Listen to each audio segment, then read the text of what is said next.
Hey, what's up guys? I'm from BSC Tech with another video. Today's video is about how to connect an AirPod, whether you have an Apple AirPod or a third party, with DORO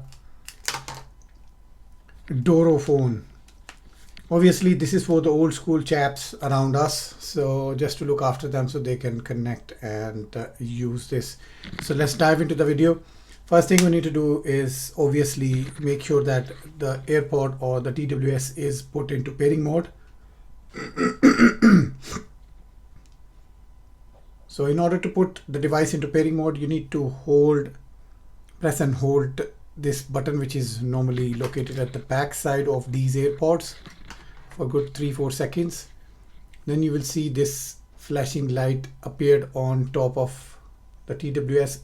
In some cases you will see them here in this section, and that means it's now ready to pair with your device. Let's turn this on again, hold it, and as you can see that the light is flashing, which means we are ready to go.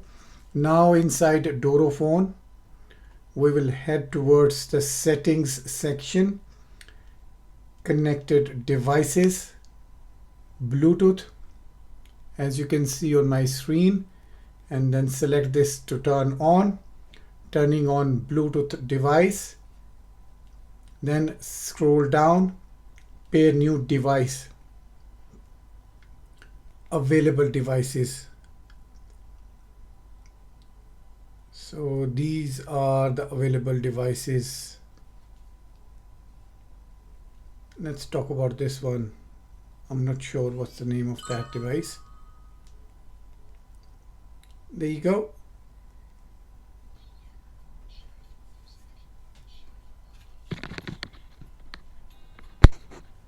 If I try to keep it close to the mic, you can hear the noise actually. So that is now connected and ready to make phone calls. So if we open web browser or anything, it will start playing music or start taking calls. Easy peasy lemon squeezy. Just take it out, connect with your ear, and that's it. You're ready to rock and roll. That's it for today's video, guys. Like this video, do let me know in the comment section below, and I'll see you soon with another video. Till then, take care. Bye bye.